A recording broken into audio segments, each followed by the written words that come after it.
Wires tangled loose and frayed, screens glued in the hook one stayed. Code whisper secrets deep in the night, tech warriors battle a fading light. Carey and Doug with the wisdom they bring, sparks fly sharp like a pendulum swing. Through the noise, the truth they find, fixing the world one bite at a time.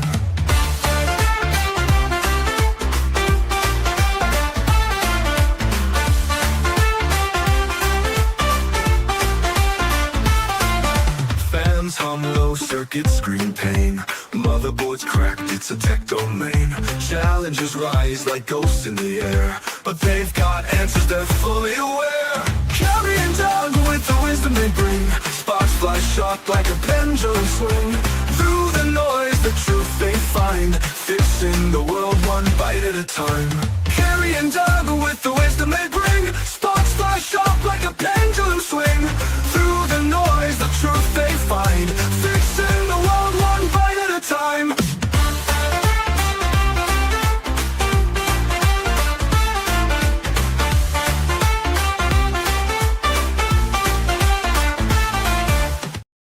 Welcome in, everybody, to our latest live broadcast. My name is Carey Holzman, and joining me, our good friend Doug Betts from the YouTube channel Live Windows Training with Doug Betts. Welcome back, Doug. Hello. Good to be back.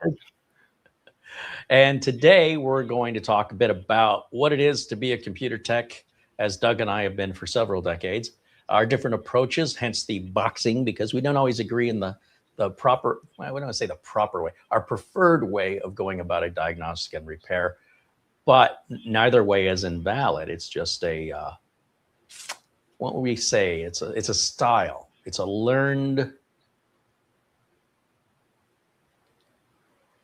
something that you acquire through experience. And so since we have different experiences and we've had different forms of education in the, like back in the day, there wasn't YouTube videos, Google to teach us.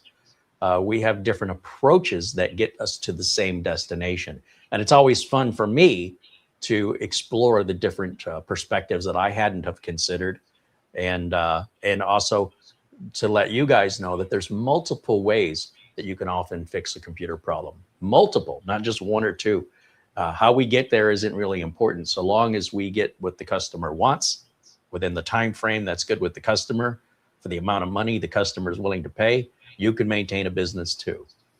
So it's been a while since we had you on, and there's a lot that's been going on. And well, we haven't had here as many videos as we've had before. I've also had a lot more service calls that have been keeping me busy. And this is pretty typical for me this time of year. What's it been for you? Have you noticed an uptick in the service calls, or have things gotten quieter, or is this just normal for this time of year for you? I am super, super busy. A lot of that has to do with Windows 11. And we're going to have to troubleshoot an issue here right at the beginning of the show, because we've got an actual real problem happening right now. Yeah. I've got an echo in my ear. I'm hearing myself back in my ear. I've been scrambling, trying to figure out what's going on. Well, I noticed you added yourself to the stage here a second time. So let me kick you. Let me kick the duplicate. Go ahead and do that. Go ahead and do that. We'll kick the fake Doug out. Yeah. And we'll see if that makes any difference at all. Now, here's the thing. Are you still hearing me? I hear you fine. Okay, because I lost all video. I don't see the video anymore. When you went to start the show, I lost the video, so I actually relaunched from the link that you gave me. So somehow in this StreamYard panel that I'm looking at, somehow the session is still live and I'm just not seeing it. So I thought I had fallen off of the stream. Interesting. There has been some changes. StreamYard has introduced some new features, but one of the things I really like about StreamYard is what you are describing is highly unlikely compared to, say, with OBS, which is, you've got to adjust every dial and knob, whereas StreamYard mostly automatically takes care of things. So I'm trying to imagine in my head what might have happened. If you're in StreamYard and you're not getting any video, maybe just try refreshing the page, reload the page. And let me remove you also from here for a second while you do that, and then I'll bring you back on. All right, so now it's just me here, and we'll give Doug a second to reload the StreamYard page, and hopefully he can see me. Let's try bringing him back. All right. Has that made any difference for you? No, I'm suspecting there's somewhere something for me to click on to get back to the live stream, but I'm not seeing anything that makes sense of that. We were talking prior to the show starting, and everything was working fine. Yeah, it was. And then as soon as we start the show, we've got a problem. But that's okay. That's what we do. And this is how we do it. So there's a description of the problem, right? So whether we're helping another tech or we're helping a customer, we have to visualize what the customer is describing. Now, thankfully, Doug knows how to describe the problem. I totally picture what he's getting. I just haven't experienced it. So I think if you want to, just go ahead and close StreamYard altogether. Just close the browser and then go ahead and join again. Yeah. Yeah, and just click the invite link one more time. And then while you do that, we'll wait for you to come back because I've got plenty of things to talk about in the meantime. All right, that shouldn't take long. I'm going to close the tab now. Perfect. And so sometimes, in this business, it's 3 or 4 common questions that a customer gets asked, which is turn it off and back on again, start it, restop it. Did you open a ticket for that, which would be more of the business side of things. Let me remove, I see here, there's a little confusion. So let me remove this and do this over here. Do you see everything now? Yes. It looks like you've got 2 browsers open in StreamYard at the same time. That's what it looks like to me. Yeah, is it possible you have a browser tab or another browser in StreamYard right now? Oh, wait a minute. There's one. Yeah. Okay. So that one should no longer have video because well, maybe you see me, but one of them should work. And now I think you sound better because you sounded like you were in a hollow tank because of a little bit of a very short sequence echo there. I think we're good now. Okay, excellent. All right, see, not a big deal. And let me jump over to the chat room and welcome everybody in. Thank you guys so much for joining us today. And if you have questions for us, this will be a great day for that because we will be taking your questions as we notice them for Doug and myself here during the live chat. We're going to end this just before 3 o'clock today. Doug made me promise. It's the most difficult ask he's ever. I can do it. I can totally do it. So you do have, we're not going to be able to extend the show for extended questions. Better to get those questions in early than hesitate, wait till the last minute if you want us to have time to address them. And we do encourage that. A shout out also to our friend Buster, Peter Laycock out in Scotland with this Amazon gift card in lieu of a super chat. Thank you as always to our friend Buster. And thank you to all of our members who make these videos possible. When I talk about why membership make the videos possible, it's because the YouTube AdSense revenue has gone so far down the toilet as to be practically worthless. And then, as if that wasn't bad enough, YouTube just decides you've broken a rule and then takes away all your money, what little there was. And that just happened to Doug. I wanted to ask you, whatever happened with that? I got a notice from YouTube. It said, your membership to Doug Betts has been temporarily canceled and that it may come back or it may not. I'm paraphrasing here. And I'm like, oh, Doug turned off memberships. That's interesting. That's not what happened at all. No. My channel got demonetized a couple of weeks ago. In fact, the description of my video from last Saturday gives the actual date that happened. And their reason was they said it was reused content. So I read through all of their stuff about what that meant, and I wasn't going to panic, and I was going to try not to lose sleep over it. And I made the video, the appeal video was due on yesterday. So yesterday was Wednesday. I made it on Tuesday. So typical, waiting till the last minute. But I was happy with the way the video came out. It didn't take too long to make. It was limited to 5 minutes. The thing that took a long time is I had to do some editing to really crunch it down.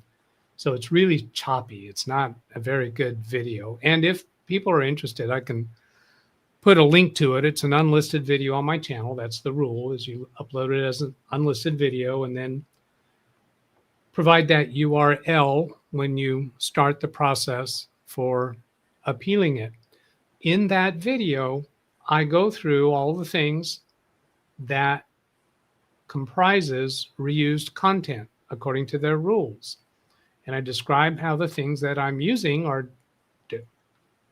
don't qualify, in my opinion, as disallowed content. So I uploaded that at 4:30 on Tuesday, and somewhere around, I think it was 9 or 10 p.m., they sent me an email saying, congratulations, you are now a part of the YouTube Partner Program. Without a whole lot of, with no explanation about what triggered the problem.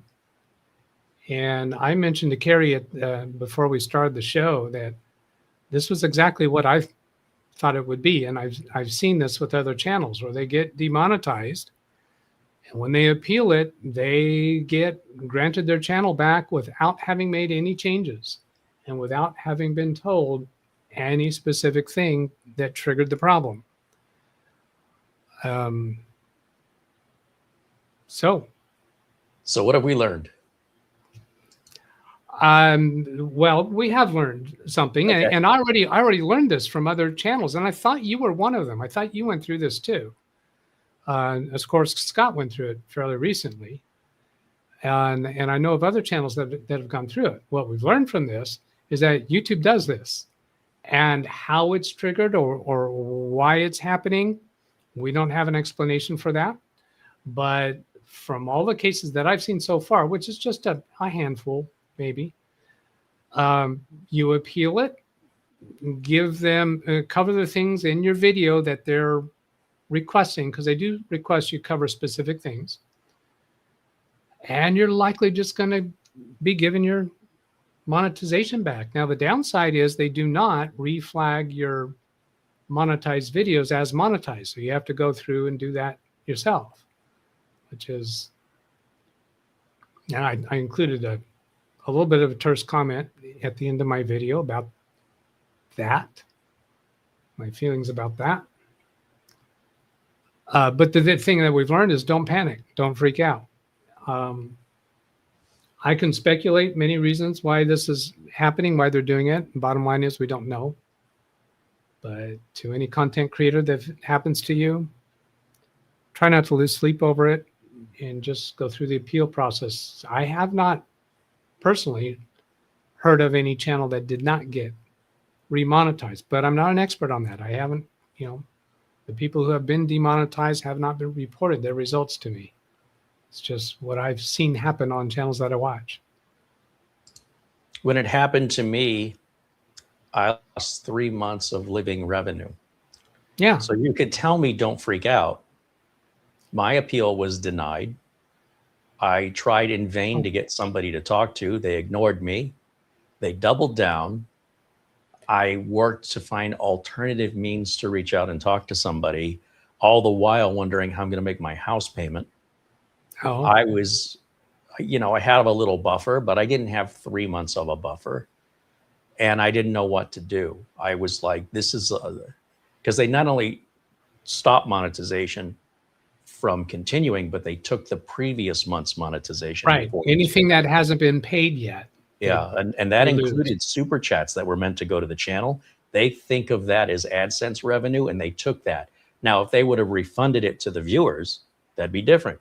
But no, they stole that money Yeah. And it's like, if you're taking the ad revenue, I get it. But when you're taking the contributions versus, say, just refunding those contributions, and then when I fight and fight and fight, and I'm trying to reach out to all these different people in different departments, and I have to keep explaining it, and then finally I reach somebody who can fix it.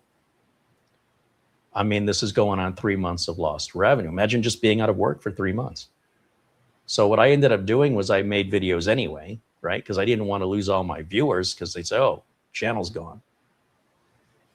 So that by the time it gets fixed, assuming I can fix it, which was, totally unjust, that I don't have to then try and rebuild an audience. So I'm working for free for 3 months. And finally, YouTube, they say, the proper thing would be, we made a mistake and we apologize. We're going to reimburse you the money that we took, and we're going to put your channel back the way it was before we disabled your monetization. Instead of saying, we're sorry, we screwed up, we made a mistake, they say, congratulations. Upon further review, your channel qualifies. Well, yeah, of course, it always has. And we're going to give you back. It worked out to about 70% of what they took. And then I had to go through, like, I got that email, let's say 1 o'clock in the morning. Sorry. I'm going to be distracted with this. If I let you get back. Did you just say they did give you 70% of the money? Yes. That was lost during that time? Okay. All right. So that means, obviously, I wasn't generating any revenue during this period. Right. But there was a built-in amount. Yeah, that I had was generating. And in the last month that they hadn't yet paid, they didn't give me all of that. Like, if they would have never done this to me, I would have gotten 100% of that money. Right. But after they screwed up, and then I kind of pursued them on it. I said, where's all the previous month's revenue you took? And then on top of that, what about the current month? So I think what they did is they gave me the previous month, but they disqualified anything beyond that during this violation that never happened. Yeah. Anyway, so I complained about it some more, because this is just theft. It's just flat out theft. Yeah. No justification. There's no way to prove that I did anything to violate any rules. They won't tell me specifically what rule I broke.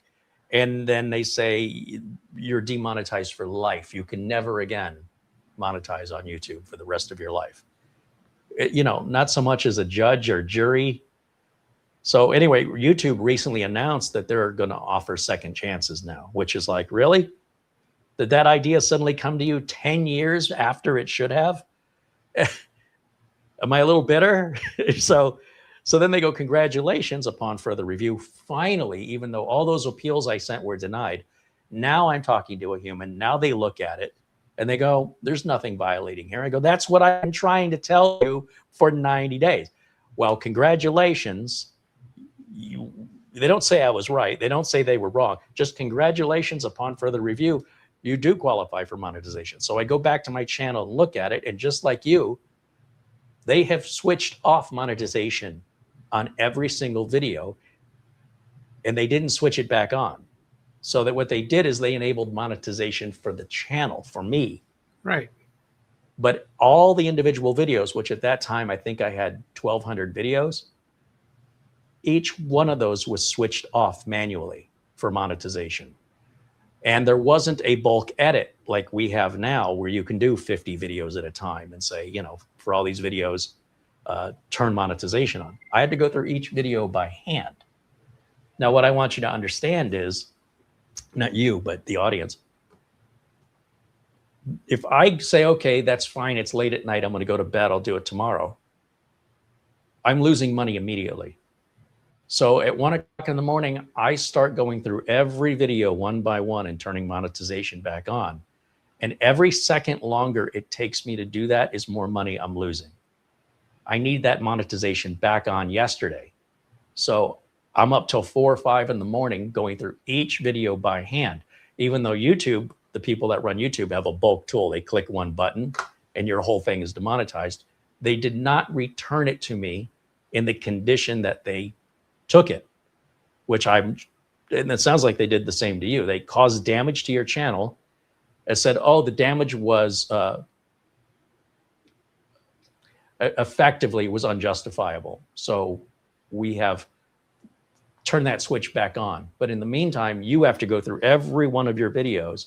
And the longer it takes you to do that. Now, the difference between you and me is I'm relying on this revenue to pay my bills. So if you tell me, Carey, don't freak out, I'm like, do you have any idea what's at stake here? Like, I'm not sure you and I are coming from the same place on that, because I'm freaking out. You're right. That was insensitive terminology. I didn't know it was coming. I wasn't prepared for it. I didn't have a backup plan. It wasn't like they said, hey, if you don't take care of this issue within 30 days, they just, one day I woke up and said, you've been demonetized for life. And then I said, what are you talking about? And you know, this is wrong. And they said, no, it isn't. I said, it is wrong. And they said, no, it isn't. They denied me twice my appeal without any further explanation. And then everybody I tried to reach out to at that point at YouTube, all of my email contacts had gone, because YouTube rotates through employees like crazy. So the people I was talking to, they don't work there anymore. So I don't even know who to talk to anymore. And it was just a big sense of being robbed. It was like waking up one morning and your house has been emptied. So that's what it felt like. And it felt unjust. And I thought when it would be taken care of, my things would be returned to me. And most of my things were returned. And I still had a lot of cleanup work to do to the damage they caused. And they did not compensate me for their error, which means what discouragement do they have to just keep doing this unless there's some payment they have to make every time they screw up? That's usually the way the law works, right? In fairness. We screwed up. It's going to cost us out of our pocket. That's our motivation to do better. But they don't pay anything. They screwed up. I pay the price. You paid the price. You have to fix it. I have to fix it. And then they don't so much as even say we're sorry. They say congratulations. Ask me how I feel about that. Right. And this just goes to show, if you're a YouTube content creator and you're dealing with trolls and spammers and bots and troublemakers, one of the worst, most damaging things that you have to deal with as a YouTube content creator, and it will affect you, it will affect every single YouTube content creator, is YouTube will attack you at some point. And no one's immune from it, and nothing's preventing YouTube, because there's no consequence to YouTube. There's no reason for YouTube to not change what they're doing. Now I know this, and I want everybody else to know it too. It's not you. It happens to all of us. And always have a backup plan, because if you're going to be doing this regularly, it's just a matter of time. And that's all I can say. I don't have a solution for it. Just be ready. But I'm glad it worked out for you. I've never heard anybody get an appeal reversed. You're the first one. You said you haven't heard anybody have a problem when they appealed. Yeah. I'm the opposite. Yeah. I was counting you as one of them. So, but obviously I wasn't paying close enough attention. Well, what about Scott? Well, he denied his appeal too. He wound up getting it all back though. But the initial appeal was denied within seconds. Like, nobody read that quickly. Oh. So we had to go back and fight after the appeal. In other words, when you do the initial process, yeah, it appears to all be automated. Like some AI is flagging something. Yeah. And it says in the initial process, you're being punished for this. And in our case, punished for life. And you have no way to defend yourself. There's no jury. There's no judge. There's not even an opportunity for you to understand what you did wrong. They won't tell you. So you go, you broke our rules. Which one? Well, just read the rules. You figure it out. No. Now, the question. Yeah. Did you and Scott do the video appeal, or did you use the other method that they had available? Well, I can't tell you what Scott did, and I can't tell you what you did, but I'm assuming you guys did what I did, which is YouTube sends this thing that tells you, show up to jail tomorrow because you've been busted for a crime. You just woke up out of bed and you're being handcuffed and you're being taken to the jail. This is what it Okay. feels like. That's what They it felt say like. That's not what happened. That's what it feels like. Like in my That's what it head, felt like. I'm I asking what feel like happened. I had a trial that I wasn't at. A decision was made that I don't know anything about. All right. I was given no opportunity to defend myself or to be even told what I did wrong, other than you broke a rule. Which rule? We can't tell you which rule, because if we tell you, you could use that to find a loophole to get around the rule. What? You're putting words into their mouth, right? This is not what they This is actually what said.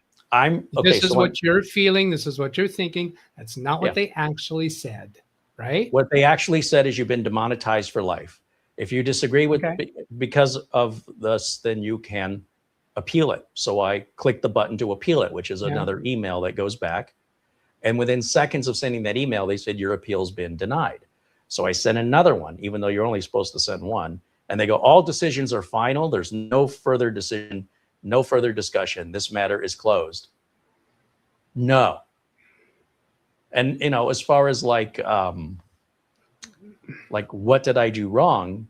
That they literally said, we cannot tell you, because if Okay. we told you, you could use that like to find a loophole. So I'm a bad guy. Here's the way I'm reading into it. I'm a bad person. I'm trying to scam YouTube. And if YouTube tells me what I've done as part of what they determine to be a scam, then they're going to help me refine my scam by telling me what it was I did. So I am a terrible person. I can't be trusted. And I am an enemy of YouTube, even though I've been making videos for over a decade at that time. And nobody at YouTube seemed to consider creator reputation. Like, is this a new creator? Is this a creator we've been having problems with in the past? Say you're a police officer and you're arresting somebody. Okay. Is this Okay. person- No. Come on. Time out. All right. This is not being productive. You're venting. Sorry. Okay. I need to get to something productive here. Okay, fair enough. The answer to my question then is no. Correct? Did you do a video appeal? A video appeal? Yeah, where you make a video to appeal the demonetization. They never didn't heard of that. have it. They maybe didn't have that then. So I think they have changed their systems. They're still horribly flawed. But another piece that came up when I was going through it is I had the choice, it gave me commitments from their part about how many days that they would respond based upon what type of a appeal that I did. And one of the things that they had in that section, and I captured all this on video in case I need to make use of it, is if your channel has been demonetized, then you can do this, this, and this. If you have received a notification that your channel is scheduled to be demonetized, then here's how to appeal that before it actually gets demonetized. Now, I would have far preferred to have that, because that would have been before changing all the flags. So I'm deducing that they didn't have video appeals at the time that you were going through this. I didn't even hear such a thing until you told me just now. Yeah, well, I actually have the video that I made as an unlisted video on my channel, and I'm willing to put a link into the description of today's video for anyone who wants to see it. So is it How is that different from an email response? Like, I don't understand. They want to see my production. They want to see behind the scenes. They want to see how I produce my video. Now, I think one of the reasons for doing it as a video is if when they say reuse content, which is what I was accused of. Now, that might have made the difference because I was accused of reuse content. That could mean that somebody else has been swiping my content and publishing it as theirs and then reported me as the phony. So by showing them my studio, I walked back here and opened the door to Big Beast Build, opened the door to my cabinet to prove that this is not a virtual background, that this is actually where I'm making the video. So my crime that I was falsely accused of and if you know what this means, please tell me. Because to this day, I still don't know what it is, and they still won't explain it. My channel was demonetized for life without any warning, and it was for invalid click activity. Okay. What is that? My first assumption is that that is automated computers that are clicking to watch your video to artificially boost your view count. Why am I responsible for somebody doing, like, if I wanted to shut down your channel? Right. Absolutely. Absolutely. That would be it's wrong of them to do that. But your question to me is, what does that mean? Yeah. And that's what I think that means. Now they are presuming that you're the guilty party. And perhaps they've learned their lesson that that is not the case. Maybe they're not doing that anymore. Maybe they are. I don't know how. I am very curious to know how long is that list of things that they accuse people of.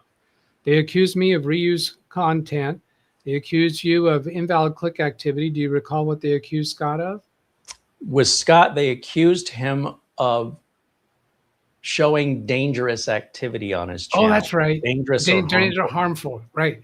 Yeah.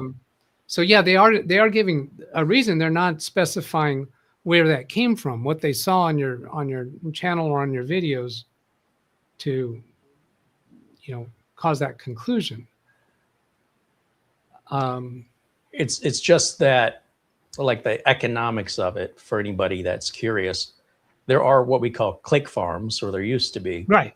And you could hire some company out of India, and they used to send emails all the time to me going, we can boost the number of subscribers you have and the number of views you have.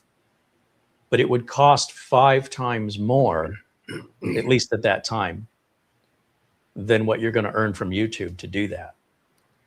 And so why would I do that? Why would I spend $50 to make $10? It didn't make any sense. Now, maybe if I had a sponsor and I was trying to bump the numbers up to impress, but at that time I didn't have a sponsor, so YouTube couldn't say that was the reasoning. Like, why would I do that? Why would I spend $50 to make $10? Where does that make sense? But yet there are trolls that have come after my channel and continue to, that they're not dangerous. They're just like little annoying, meaningless gnats that are flying around, and you swipe at them and they're just annoying. You're not afraid of it. Like, oh no, it's going to bite me. And they're very simple-minded people in general. The ones that I've worked with are not the brightest in the bowl. And it wouldn't surprise me if one of those trolls, especially during the time when I was fighting with, when Linus Tech Tips channel came after me. And then when I made a video upset about that, the Linus army came after me. A big percentage, thousands of his viewers attacked my channel. Could it have been, for example, one of them trying to get revenge because, heaven forbid, I spoke harshly over truth of what their leader did, and I was the bad guy for being the victim. And this is the kind of thing that generates the hatred that may create an attack on the channel. But YouTube never, first of all, YouTube, that was another thing YouTube did. Let's not even get into that, where these false copyright allegations YouTube allowed through and then didn't punish them for doing it. So, I had to fight just to get my money back on those falsely accused videos where they were claiming it was their content, because the people they hired didn't know what they were doing. And I told them that's probably what's happening, and they denied it. They said YouTube did it. They lied to their audience. I got the win on that. I've never lost one of these because I'm not doing anything to, look, if you play by the rules, you should have nothing to worry about. And yet at the same time, the people who are breaking the rules, they're not being punished by YouTube. So they just continue on indefinitely, as far as I can tell. So it could have been, a troll like that got control, I don't know, like, of some machines and started generating false clicks. If their plan didn't work, it would have just meant I made more money. that, for their trouble. And if their plan did work, then it demonetized me. Best I can tell, that's what happened, but we'll never know. So, but all right, on to brighter things. Yeah, let's get on to some tech. Yeah. Take a look in your chat. I'm having weird experience with your chat room. Okay. I don't see anything after 7 minutes after the hour. Yeah, my chat shows up to 1:33. All right. Are you looking at the top of the chat in StreamYard? It says live or starred. Oh, I'm looking at your actual YouTube broadcast. I'm not looking in StreamYard. I'm not looking at my YouTube broadcast. Let me pull that up real quick. In StreamYard, I see mine.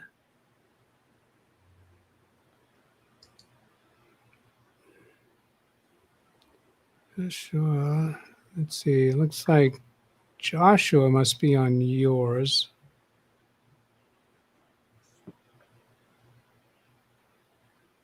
Oh, the chat room in StreamYard is color coded, right? Blue is mine, and black is yours. Yes. Did you open another?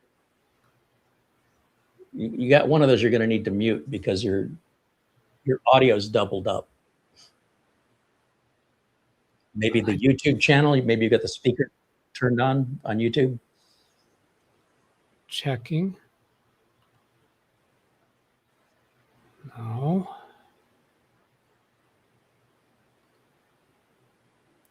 Do these guys know what they're doing? Got that muted. You're hearing me twice. I'm hearing everything normal. It seems like that just, hold on, maybe it's me. You know what? It's me. It's you. When I opened up YouTube to look at the chat, my speaker on YouTube was open. That's where it was coming from me. See how you do that, YouTube? See how you accept responsibility? And never mind. Right. We dropped that, right? Hold on. Let me just kick that dead horse one more time just to be sure. Yeah, I still don't. When I look at YouTube, your channel, I'm not seeing all the chat, and I've refreshed it, I've closed it, I reopened it. So I don't know what's going on there. I'll let it go because I'm not even on my YouTube. I'm on your YouTube because you're restreaming. Oh, I see. So let me. And your YouTube is showing vertical format. There should be two different streams, one vertical and one horizontal. So somebody said that. Yeah. Because that was the thing, we were just something new that. All right. I'll go to your channel live. I'm trying to tell how you. Yeah, that's right. So I was looking at the vertical one. The vertical one didn't have many chat messages. I see. The horizontal one, landscape, I'll bet does. There we go. Thank you to Rick Lakes, a $15 super chat from our good friend Rick Lakes there in our chat room.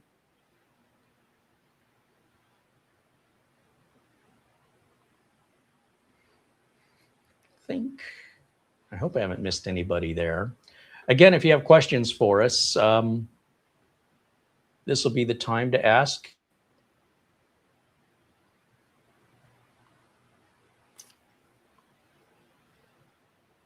Mark Gain says to check my email. Let me check my email real quick.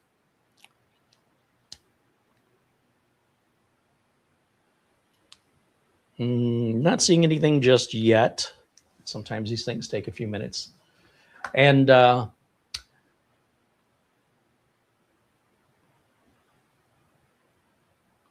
did you have something, Doug? No, just thank you to Zvi. He said congratulations for my channel monetization. I really want to get off of this monetization issue, but please. I do need to ask my chat people, do you have, I saw Jeff Ryman was the only membership badge that I saw with a 6. I was concerned about whether people were going to lose their history, their length of memberships. And I think that 6 tells me that's not the case, but he's the only one that I see with the membership badge. Is that the right badge for you? No, there was Rick and there was Jeff Ryman, both showing us 6. I thought they would have been longer. Well, I mean, it's going to stay 6 until they hit 12, right? So they could be at 11. Right. It would still say 6. Oh, you know what? I turned that on my birthday last year. So that's right. They haven't hit 12 yet. I know when I renew, or when somebody in my chat renews, it'll tell me which month they're on. It'll say, you know, now a member for 42 months or something.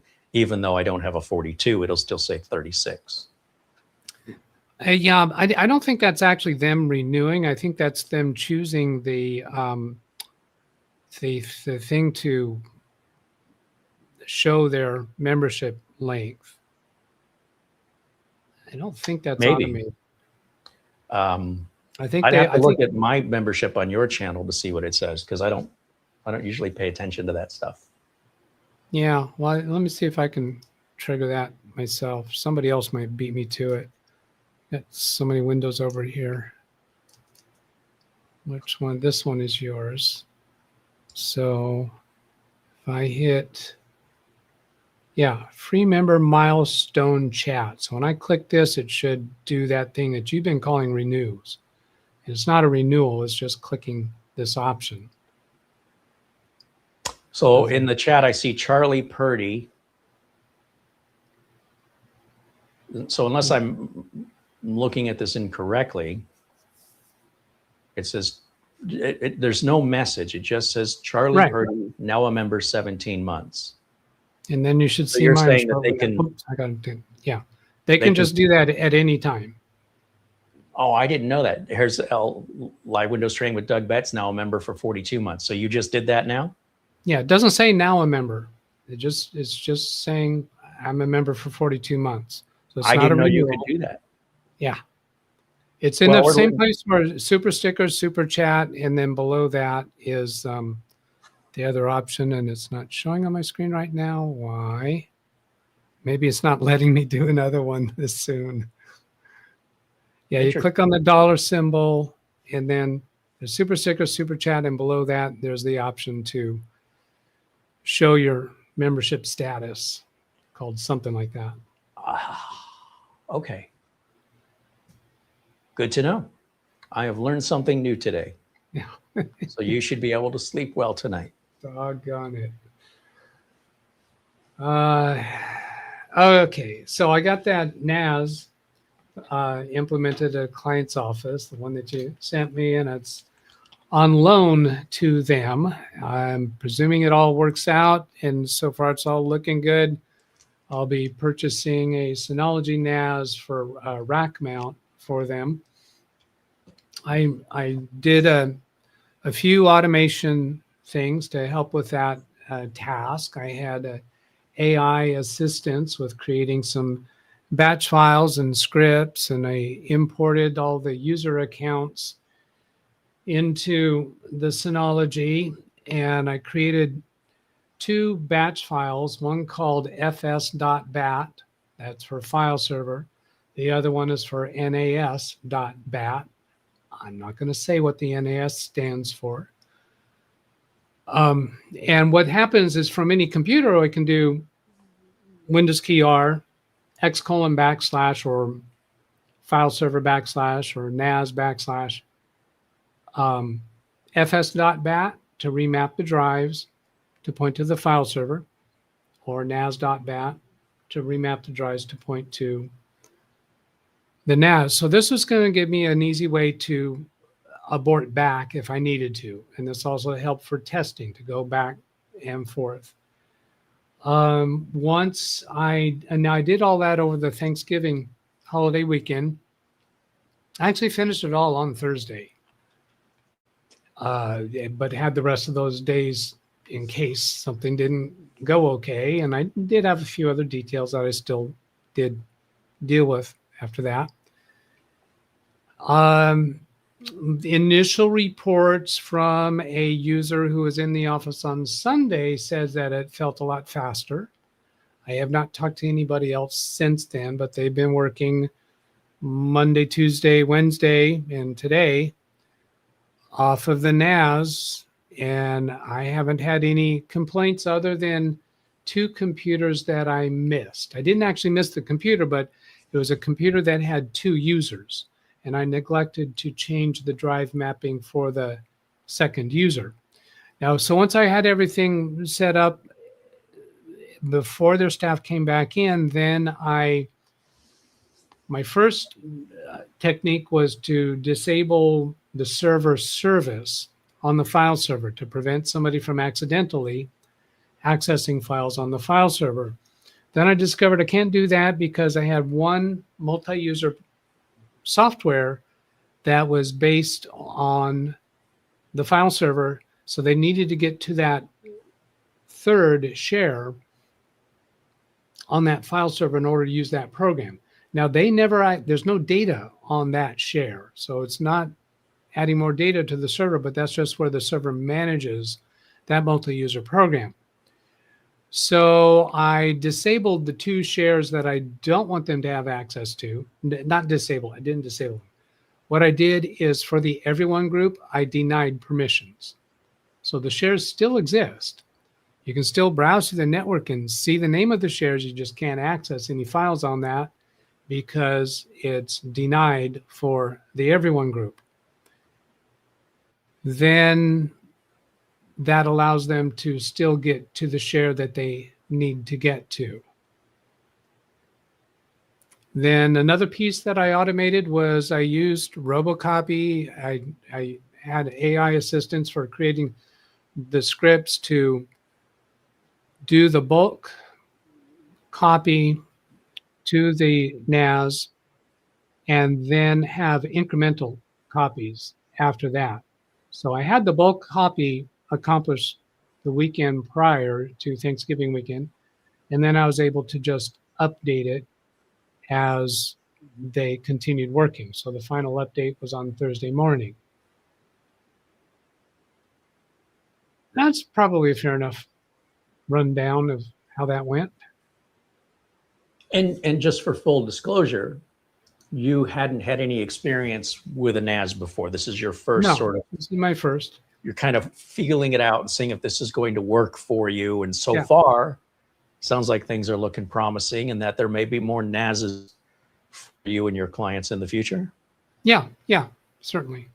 Yeah. When it makes sense. Now, this multi-user program requires a server operating system. We have 3 multi-user programs there. One requires a 2 of them require a Windows operating system. This office has 2 servers. One's called file server, the other's called comm server for communications. It used to be the server that made our connection to a branch office in another town.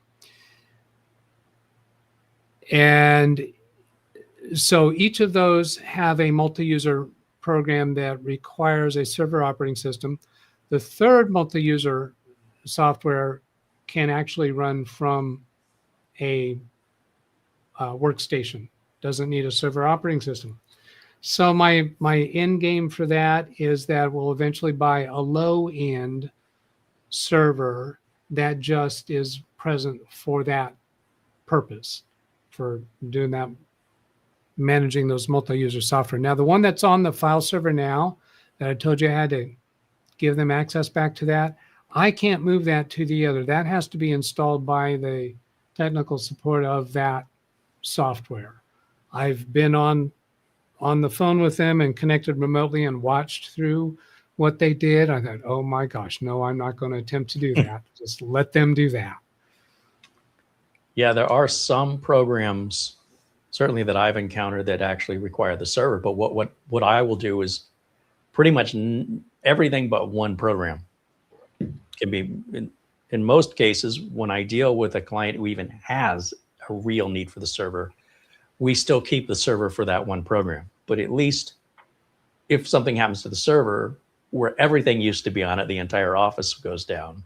Now we kind of spread it out a little bit. That gives us a little more redundancy. It spreads the bandwidth out between, say, the NAS and the server, so it's not so burdened with so many data requests from everything. And servers are expensive, you know, compared to a NAS, and they cost a lot of money in electricity. They're power hogs. They're loud. And so anything we can do to reduce dependency on a server for my clients saves them money. It saves them headaches. It saves me support calls. And NASs have been my magic sauce for a long time now. And I was super excited to, you know, it's one thing for me to describe to you what a NAS is, but better to put it into your hands, because everybody's needs are different, right? What your clients, I have no idea what your clients need. You do. So only you can determine if a NAS would be useful or a complete waste of time. And in my mind, like, they can always be useful, but until I have any evidence otherwise, I'm like, well, give me a scenario where this isn't useful. And that is one scenario, which, you know, I've conveniently forgotten that, yes, sometimes we do leave the server specifically for one program. Now, you and I, we bill and we set up our businesses differently. And my thing is, I want to manage the entire IT infrastructure. I want control of it. I want to know what's going on. I want to know all the passwords. I don't want anybody making any changes, and I can control it. That's a big thing with me. If I can control it, then anytime there's a problem, it's my fault. But after upgrading the final person at this office from Windows 10 to Windows 11, which required a whole new computer, copied all their data off. I didn't clone their old computer. It was already 10 years old. So I'm like, let's just start fresh. We'll put Microsoft Office back on it, get it reconfigured on the network, Windows 11, all new hardware, and just rebuilt the old, what was in the old case. Kept the old power supply, kept the old CD, DVD drive that they wanted to keep. Delivered it. I thought, okay, I've double checked everything. They should be ready to go on Monday morning, and I shouldn't get any calls. I got a call. And they said, look, everything's great, but we're missing some printers. I connect remotely. I add the printers. My bad. Okay. The next day I get another call. Everything's great, but we used to have Quicken on this machine. And I don't know where it came from and how it got there. I said, you guys did that around me. Nobody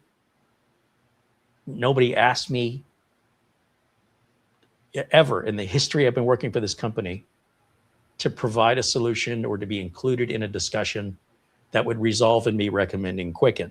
So I don't know where you guys got Quicken from, but wherever you got it from, you need to go and get it again and do what you did last time.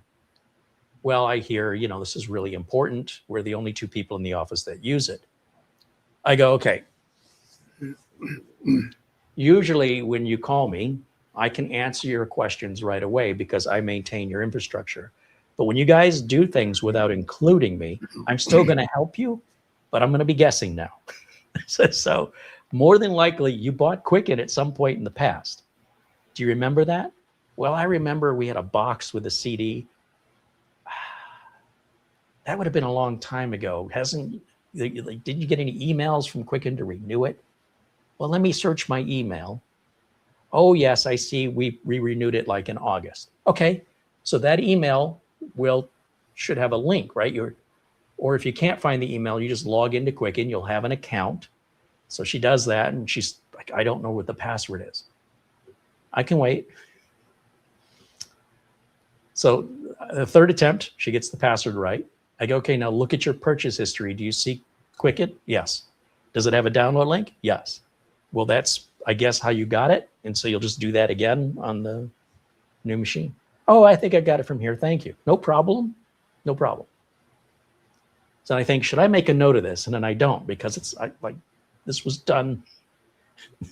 This will come up again at some point, and I'm going to just go right past this whole thing again. So about a couple days later, they call me again. And this time they say, we got a new, they do a lot of mailings, right? So they have one of those postal, you ever seen those like Pitney Bowes? Sure. Okay. Well, I only have one client that has one of these things. They put it in, it's probably 8 years ago, and it wouldn't connect to the Wi-Fi. And I said, there's nothing wrong with your Wi-Fi. I don't know anything about this Pitney Bowes. No one told me you were going to buy it. No one asked me for it. And now you're calling me going, we bought this thing. We never talked to you about it. And now we need help getting it to work. I don't know what it is. I don't know how it works. Okay, so the whole point of being an MSP is I can answer your questions right away. But I'm not saying I'm not going to help you, but this is a surprise to me. So hold on. Give me the make and model. Let me Google this while I've got you on the phone. So we go through the process, and I'm like, I don't know why it won't get on the Wi-Fi. The Wi-Fi works. You're going to have to call Pitney Bowes.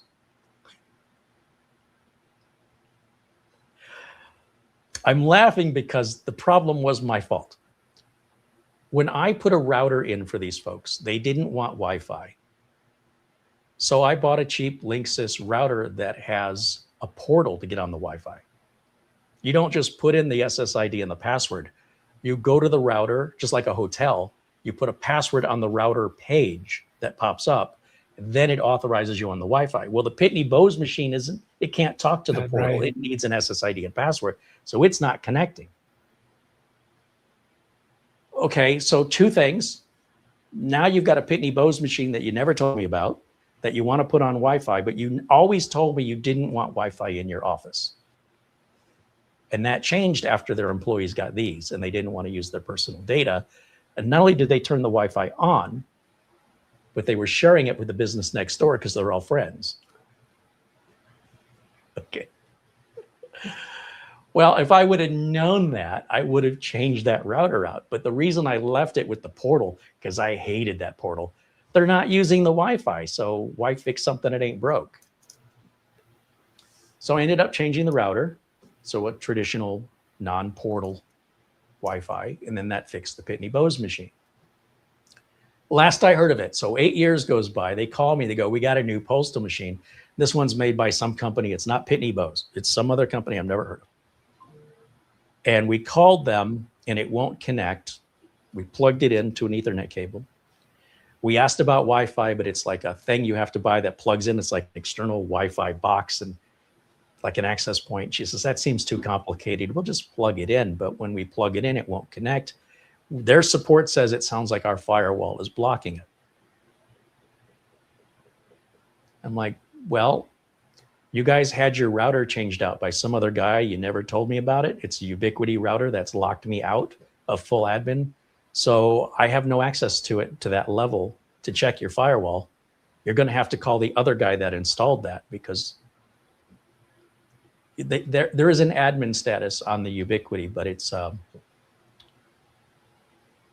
like limited. There's what I need is owner status, but there can only be one owner, and he won't surrender it to me. I said, you're going to have to call him because I didn't put that in. You guys, he took my old router out. He changed the entire IP. Every printer went down. You guys called me to fix all this. He didn't talk to me. He didn't communicate with me, and I want to be helpful. I want to be difficult, but I don't know what I'm supposed to do now. You've tied my hands. But let's just try something. I go, give me the make and model of this postage machine. I Google it, same as I go, just go over to where the copy machine is. Isn't that where your old postal machine is? Yeah, okay, so just put it there. Take the cable out of the copy machine and plug it in. Okay, now tell me what the screen is saying. She goes, oh, it's walking me through the setup now. I swear to God, it didn't work before. Okay, so we're good to go? She goes, yeah, except, okay, do you know if the jack is turned on the other wall? Because now that I've taken it from the copy machine, I don't have anything for the copy machine.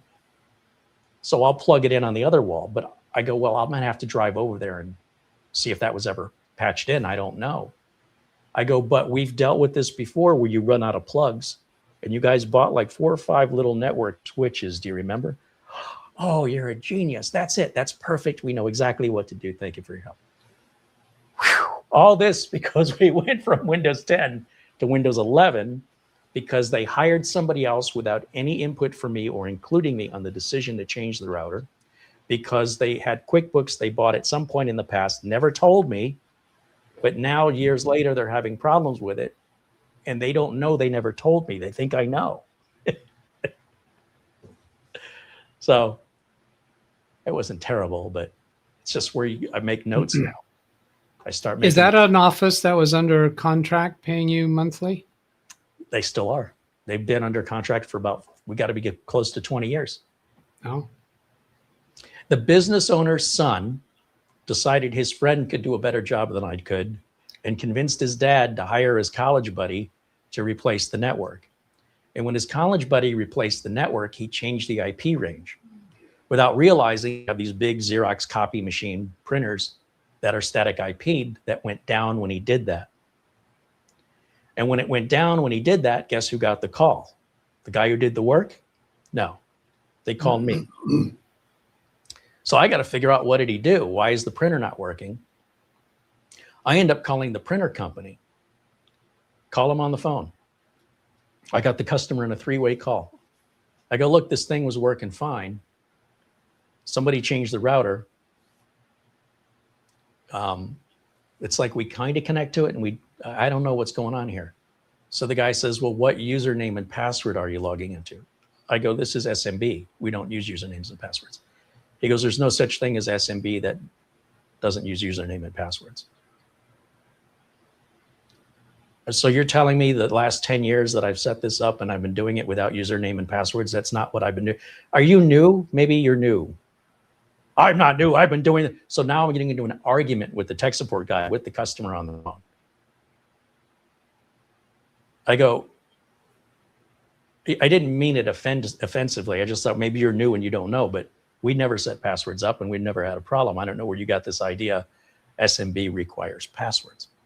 So somebody heard him talking to me that way and took the phone out of his hand and said, can I help you? And I said, yeah, I can explain. I think there's an IP address issue, but I can't figure it out. He says, oh, I can see the IP address has been duplicated. So you've got 2 devices with the same IP address.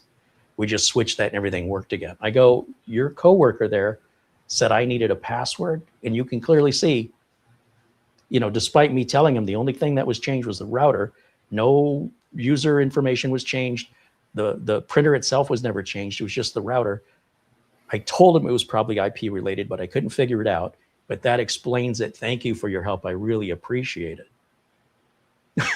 So it's funny how, in trying to clean up somebody else's mess, that could have been avoided had they been professional and courteous and kind of let me know what was going on and asked me, hey, I'm going to replace this router. Is there anything I need to consider? Yeah, don't change the IP range. Just put it back in the same range. It's super easy. Change one thing in the router. Otherwise, I got to change everything in this office, or everything with a static IP anyway. Would you have thought to tell him that if he just asked, is there anything I should consider? Would you have thought that that's the thing that he might do? Because there's lots of other things he could do. What I was told he was going to do. Here was the heads up I got. Since we're depending a lot more on Wi-Fi, and since we're renovating the office, the guy we've got here that's doing all the cabling in the new office, actually, that was a different guy. He wants to replace your Wi-Fi. So remember, this is now, we went from the portal with basically a home router to a more modern home router that didn't have the portal. And now they're expanding the office to be 2/3 bigger. So they're going to need more Wi-Fi to reach all the way to the opposite side of the office. And you want to have somebody else do that? They're just adding Wi-Fi? Okay. Well, that's not what he did. He actually took my router out, took everything of mine out, and completely replaced all of the networking. And I didn't find out until after it was done. I was told he was just putting in Wi-Fi. So I thought he's putting in access points. What does IP addresses have to? They're going to grab IP addresses off of my router and he'll disable the Wi-Fi on my router. That's what I was told. Like, that's, if somebody told you they just want to expand the Wi-Fi, would you think they're going to change the router? I didn't. So no, the whole idea of IP address never came up until after it was already done. But yes, if he would have said I'm replacing the router, I would have said it's critical. Keep, if it's 192.168.1, I don't care what the rest of those numbers are, but make sure you get those first three the same. If it's not that way already, just change it real quick and everything should go smoother. But I've got a story that has some similarities there. I've got a new client.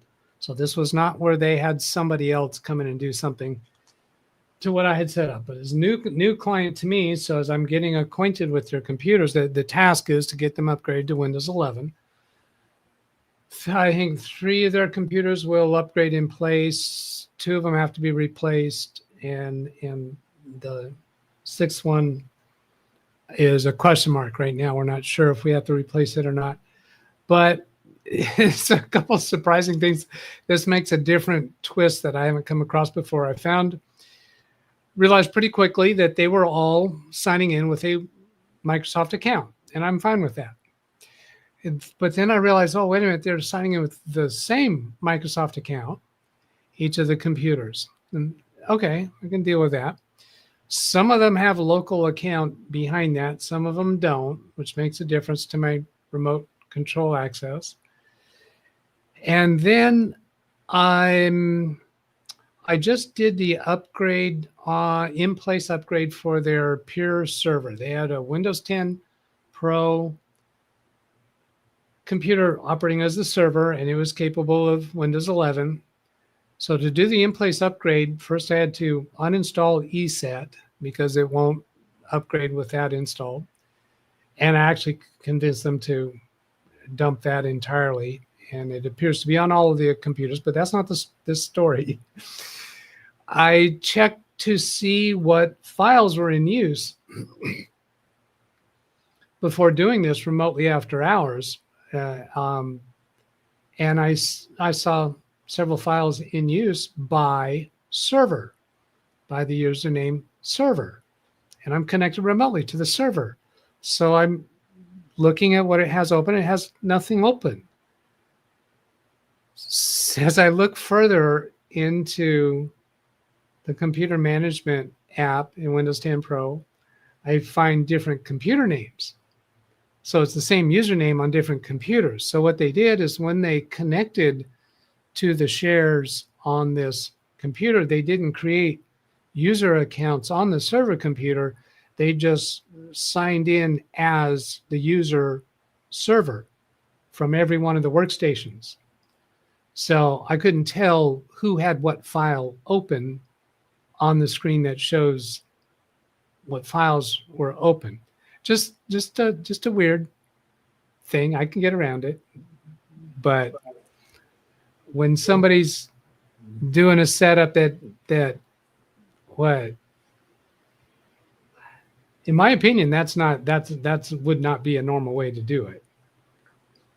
right, but if you weren't involved in setting it up, if you weren't consulted about, they said, hey, how should we set this up? If they did that all on their own without any information to let you know where to ask you, and then all of a sudden you get a call and they go, we're having this problem, and you don't have any of this backstory, right? Our default is we would set everybody up with their own password. Their default was they don't know any better. Let's just, if we can all use the same one, why make this any more difficult, without realizing there's a potential consequence to this in the future that they know now. And you have to work backwards to figure out what the heck they did to make any sense of this, because we would have never set it up that way. Yeah. That's a fun one. Yeah. So it was interesting. And they don't know now, because I'm not going to tell them about that. I'm not going to tell them. You never brought it up to them? No, I'm not going to. I don't need to. I'll just cover it. I may on occasion I'll make a note in the time slip saying anomaly discovered and resolved, which is just a way to cover some time that might look a little more than it ought to be, but I don't go into detail about it. This was done by somebody else that doesn't work there. These computers, 6 computers, 4 of them, maybe 3 of them, not sure right now, are custom build computers. She told me that back in COVID days, she needed computers right now. And this person, this somebody, went out to a store and bought the parts and built the computers and Interesting put them choice. in. These computers are, I think, every bit as wide as Big Beast build. They have RGB. They're shorter. They're not as deep. They obviously don't have two motherboards in them, and they are buried under the desk. They're not. They have glass panels, or plexiglass, whatever it is. And I think, oh, okay. I And wonder and why then they just didn't buy Dells or HPs or something. I don't know. And I'm not going to put them through the third degree about that. Well, no, I mean, that's done, not my right? style. Yeah, it's done. Yeah. It's done, and they are no. But here's another thing. They at least two of them. I need to install larger drives in order to do the Windows 11 upgrade, because in the custom built computer around 2000, the year 2000. One of them's like a 256 gigabyte drive, and the other is like 128, I think. Just tiny. Okay. You know, I saw a video last night where a guy was showing, here's how you can clone your drive to another drive in Windows without any software.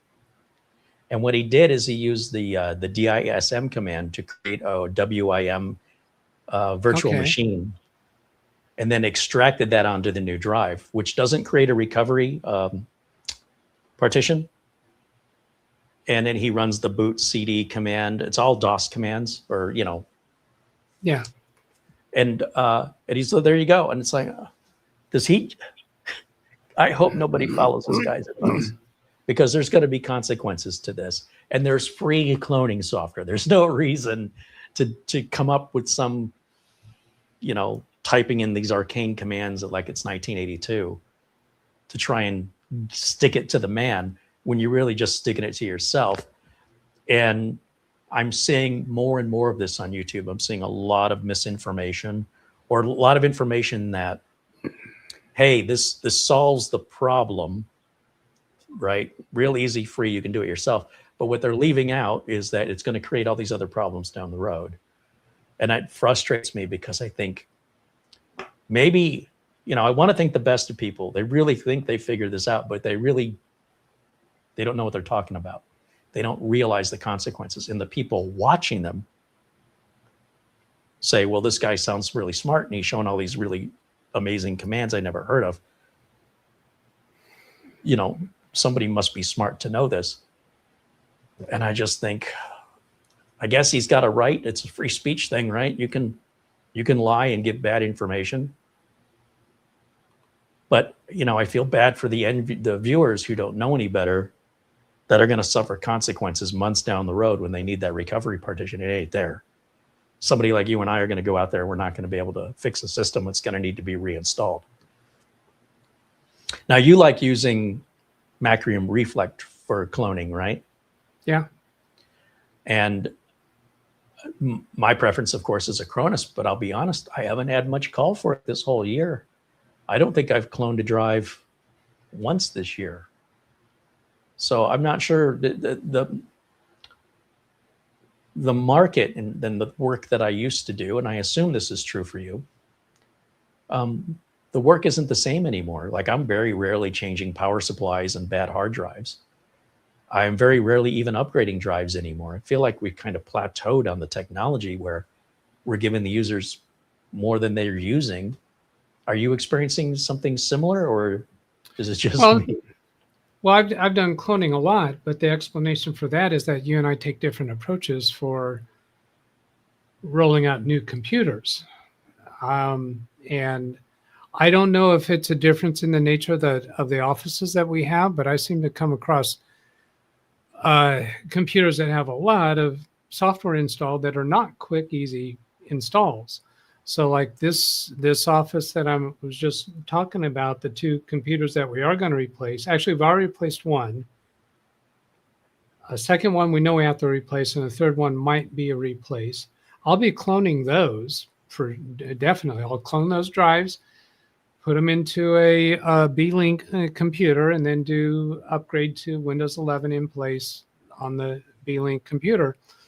And I did that on one of their computers and got them back up and running really, really quick. I did not have to figure out, what are you using for remote connecting? Who's remote connecting? What printers? What documents? Where your stuff stored? I didn't have to learn much of anything about their setup. This was on day one when I first went into their office that I was able to go ahead and I did take that computer and do the clone operation, come back the next day with a computer. We turn it on and boom, everything is working. No reactivations on any of that software was No, not a problem at all. And I have actually spoken with some of the vertical market software manufacturers that I deal with, asking them, am I going to run into a problem with that? And they say, no, it's all contained within the registry. You do a clone operation, it's going to work fine, should work fine. So, and I have others that are in the near future that I'll be doing the same thing with. Now, I have one this morning that called a drive, a computer in a boot loop. And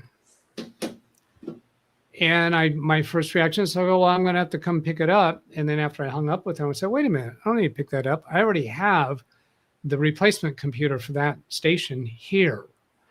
And that computer is connected to OneDrive. I signed into the OneDrive account here, verified that the files that were the most recent files in OneDrive had the date and timestamp of when they reported the computer to have crashed. So we have fully current. All I have to do on that computer is Windows updates and install Microsoft 365. And that computer has no other software. It has a custom program that I designed in Access, but that's also on OneDrive. And rather than doing the out of box, this is the computer right here, rather than doing the OOBE and Windows updates, what I'm doing on this one is I did the OOBE just to make sure the activation is there. And it really appears that I don't even need to do that on these B-Link computers. And then restore. Right now that it's actually waiting for me to hit the continue button to restore an image from the computer that I described a few minutes ago, where on day one in their office, I did a clone and brought in the new computer. Well, on that computer, I did the OOBE and all the Windows updates. These B-Link computers take a long time to do the initial updates after out-of-box experience. So I knew that one was initialized with a user account of user and no password. So there's nothing specific to the other client. But I made an image backup after having done the Windows updates. So I'm restoring that to this computer. I don't have to change the SID, but I'm going to, because I bought the software to do that. It's very quick and easy to do. Mm-hmm. So that just saves me a lot. So my point there, what I was getting to, is that I don't always do cloning of the old computer. It depends upon the circumstances. The 6-user office that I'm going to have to replace 3 or 4 of the computers, they have about 6 different versions, different editions of QuickBooks on those computers. They have some standalone, they have some Accountant Enterprise, they have different versions of Accountant Enterprise that they want to keep the various versions. I'm not sure why that is, although I think I know. And they have some other specialty software, and I don't know a lot about this office yet. Their printer configurations, their sharing configurations, their drive mapping configurations. It's just so easy to do a clone operation. Now, when I'm taking it from an existing computer to the B-Link, I do also have to import the B-Link drivers, but I've already got those exported. So it's just importing them. That takes a little while for the computer to do that.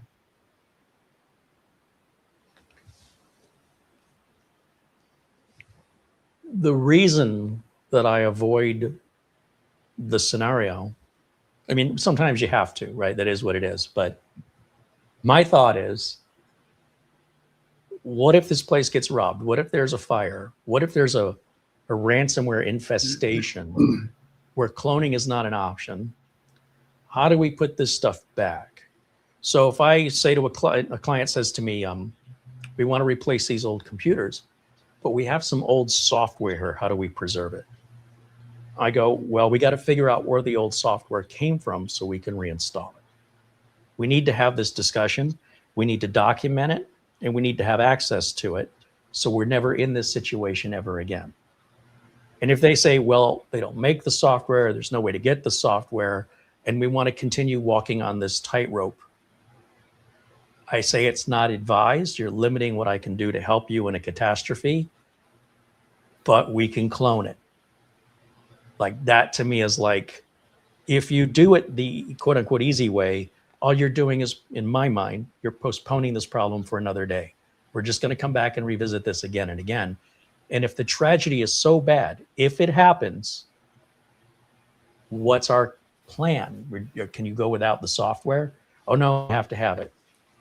Okay, so if I'm going to clone it for you, and if I'm going to have you on a retainer, I need to keep a backup of your system. So if your building burns down or you get ransomware, I at least have something. You know, it could be old. I don't know. It could be a year old, but that's more than what you will have. Is this anything? I realize I'm thinking way far ahead. Do you think about that, or is this, like client? Yeah. And Absolutely.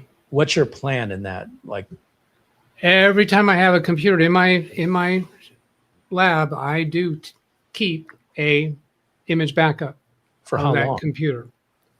Yes. Yes. And you don't charge a client for, like, if you were to store that data in AWS, you'd get a monthly bill, right? For Yeah. the storage space. You're doing that for free indefinitely? I'm charging them the time it takes that I'm involved for doing that. Yeah, but what about the storage space they're consuming indefinitely that will never return to you? It's not a real cost to me. That's a theoretical cost. I don't worry about it.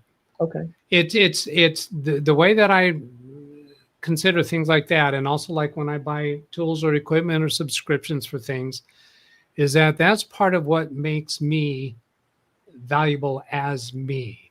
Back in a previous life, I was an auto mechanic.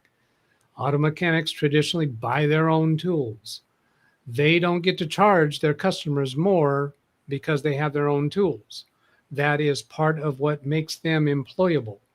They're expected to have their own tools. When they're hired by their employer, they're coming with their tools. They're going to get a higher rate of pay, but it's the rate of pay for them because they're not just a person. They are a person with their knowledge, their skills, their experience, and whatever equipment they have that makes them them. So I have contemplated, and at times I have charged specifically for some elements that I might buy something for one-time use for a client, and it's not going to be part of my arsenal. But as far as how I charge to cover my remote access software, which is like, what, I don't know, $1,500–1,600 a year, I think. That's covered by me doing the remote support that I do and the time that I charge for that. I don't give them a specific additional charge for that. Well, I guess this isn't so much like, for me, it's not a tool. I agree with you. I have my own tools, including software tools, whether it's Macro, Reflector, or Acronis. That's the cost of doing business. I had a client once, just I'll paint a scenario here, brought me a laptop and needed a drive replaced, and I cloned her drive, probably a mechanical to an SSD, gave her the laptop back. I've seen her maybe twice, 4 years. So I was familiar with her, but not a regular customer or anything. And And I tell my customers, if anything happens to this computer, I want you to know I am going to keep the image backup for 30 days, unless you're not okay with that. Because if I get robbed or something happens and someone steals that drive, now I'm responsible for your data leaking out. So I want you to know that I will maintain this for 30 days just to make sure the new drive is fine, right? And after that, I need to delete it to make room for the next customer. So I don't have to keep buying bigger drives and then try and figure out where the hell is it if I ever need it, and remove that liability for something that I'm not getting paid or compensated for beyond those 30 days. This is just a decision I made. So 2 or 3 years later, this customer says, do you still have that backup you made of my system? My laptop was stolen while I was at work, and goes off on this neighbor that's a drug addict, and I'm sure he did it, and blah, blah. And my son had died, and those are the last pictures I have of him, and da-da-da. I go, I don't, after 30 days, and I'll be honest, I don't wait till day 30th, but the next time I do a backup, if I see old backups in there, I need to free some space up to make room for the current customer. If it's been more than 30 days, that's when I delete it. And I think, wouldn't it have been great if I could have said, yes, I still have your backup from 2 or 3 years ago, since the last time we talked? Wouldn't that, from her perspective, be amazing? But you didn't pay me to store that. You know, I can't go and take stuff over to the storage facility without paying a monthly fee, whether it's data or a couch. So why would I do that for free, other than cover my own butt, if you will? And then I thought, this is how jaded I've become. I wouldn't be surprised that if I had done that and brought everything back for her, that she wouldn't have sued me for illegally holding onto her data without her consent. Like, okay. I'm hearing this stuff on the news. I've never experienced it, so I'm a little paranoid about it. How do you handle that? What's your particular? Well, you have many times got your harsh on towards people in the chat room, saying, well, what if such and such happens? Well, what if such and such happens? You say, if it happens, then deal with it then. That's an imaginary thing that I don't see happening. And even if it did happen, there's no law against doing that. You said illegally retaining. What? Show me the law that says you can't have the copy holding on to it for the benefit of the client. You're not accessing it. You're not doing anything with it. So yeah, no, I don't worry about what if scenarios. When things start being a problem, then I'll take measures. In saying that, somebody's going to take that to an extreme. Well, that means Doug doesn't do X, Y, Z. You know, I do the backups. I do offsite backups. I don't do offsite backups for every computer. It's the ones that are important that have the data. I feel like maybe I've lost the point of your question. Well, and just for my own, like, if I'm putting somebody in the chat room going, look, you've created a scenario that is so unlikely, it has no precedent. It's not logical or reasonable to be worried about it ever happening. I'd like to think the scenarios I'm painting are possible, more possible. Not the way you described it. Not the way you described it. You described it as your client needs that data back. You successfully restore them back into business, and then they sue you for illegally. No, that's. Oh, I don't know how likely that second part is, but certainly there have been stories in the medical field where somebody got helped, and then they sue them for helping them. But that's stuff on the news. That's not everyday stuff. That's just like, it's so rare it makes the news kind of stuff. And I think, well, if you just don't get involved, then your chances of that are zero. Oh, sure. It goes down your business. If you volunteer to do the right thing, there's that expression, no good deed goes unpunished. Right. Sure. So what's in it for me? In other words, if I still had this lady's data for 3 years on a drive on a shelf, and I'm able to recover it for her, I mean, that's a great thing to do. Don't get me wrong.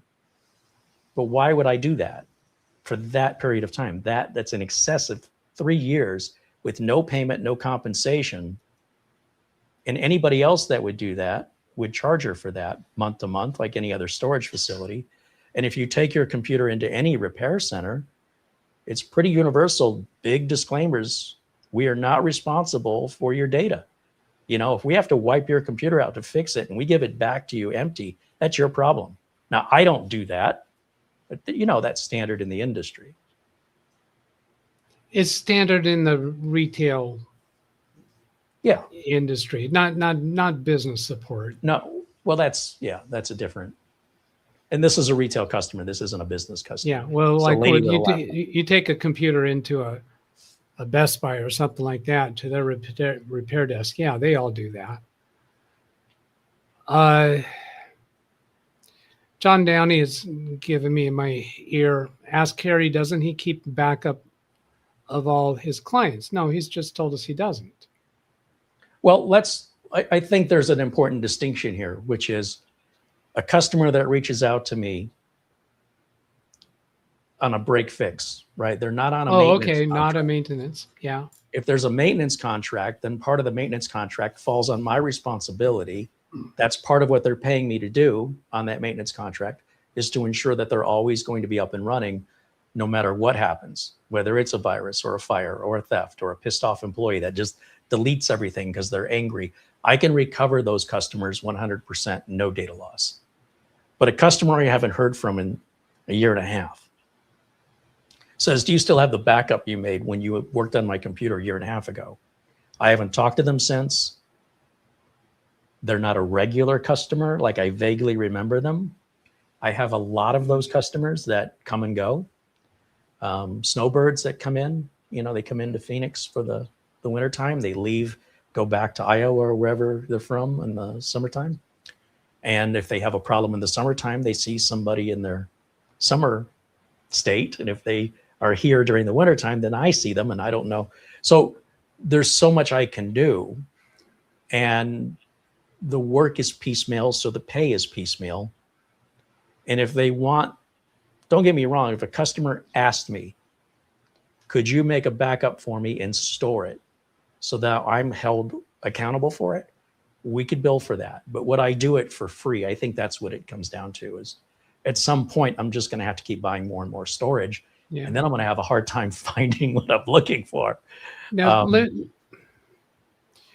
need to put in a little piece here. When I'm routinely make an image backup, it's not for the purpose of having something here in case there's a problem down the road. That is typically that I want an image backup before I do whatever I'm about to do, because I don't know what it is about that computer that might be about to blow up. So I want to have a way to get back to the way it was when it came in here. Now I'm charging for that time. I'm charging for that processing. So in that sense, I'm charging for it.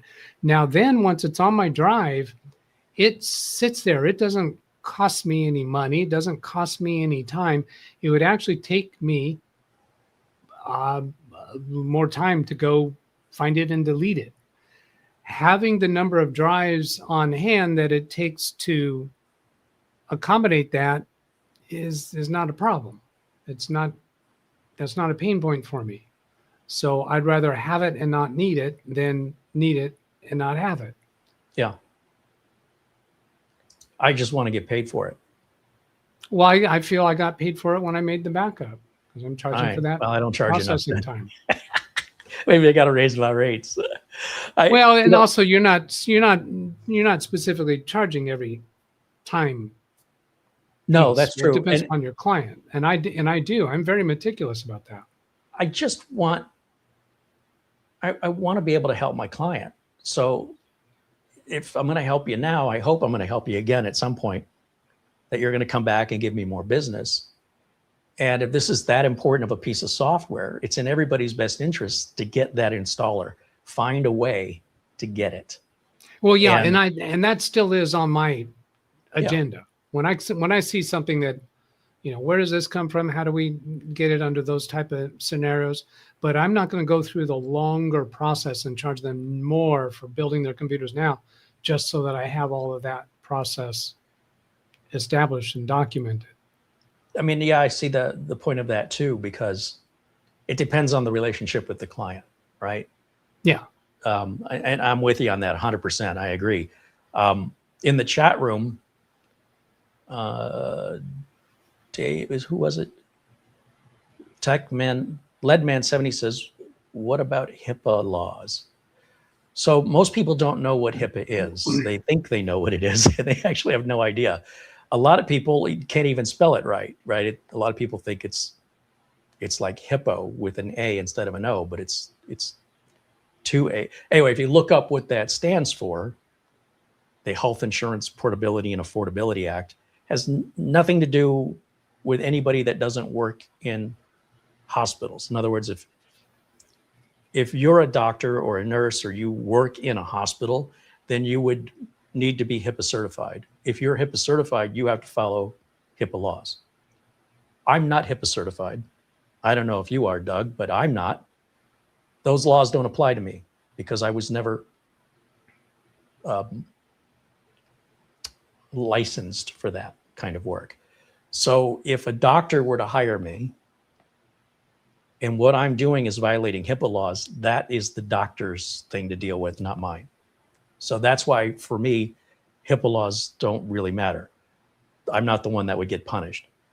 Now, FINRA laws, when we deal with the financial stuff, that's a different scenario altogether. But a lot of people think HIPAA applies to everyone, and absolutely only applies to people certified in HIPAA, and that's going to be your medical workers, and they don't get a choice. And it's the medical worker's job to protect their customers' data. And if the medical worker gives a computer to a technician that's not HIPAA certified, that has customer data on it, and as a result of that, that customer data gets out, it's not the technician that's to blame. It's the person who let that technician work on it that's going to be held accountable, and the parent company that they work for. So hopefully that I didn't make it any more confusing. But that's how that works. Now, speaking of drivers, you had a great show, not that you don't normally, but just recently on Saturday, I kind of got at it late because that's one where I would have been typing in. Customer had to reinstall Windows, and after doing so, they couldn't get their Bluetooth speaker to work. And I love shows like this where you show the actual work. You're on Zoom with them. You're asking them all these questions to understand, where were we? How did we get here? Can you demonstrate the problem? I'm eating all this up because this is the real world. This is what it's really like. Listen to the way the customer answers the questions. And in my experience, I find that these are usually really simple solutions. Like you just have to start at the very basics. And watching how you got there, brilliant. Kudos. If you guys haven't seen it and you want to watch a proper tech diagnostic where you start with nothing and you have very limited volunteered information from the customer, watch how Doug weaves his way around figuring out how to get out of this maze. And it turns out, the spoiler alert, is it was a very simple solution. Is that fair? Well, there's been an update on that one. Oh, whoa. I spoke too soon. This is why you don't do videos live. The simple solution Carey refers to was to just use a USB Bluetooth adapter. But I've received an email from them since then. The subject line says, "Happy dance, awesome news." And I somebody may have noticed a smile across my lips when you made a comment about it turns out to be simple. He says, "Hi, Doug, you are never going to believe what happened.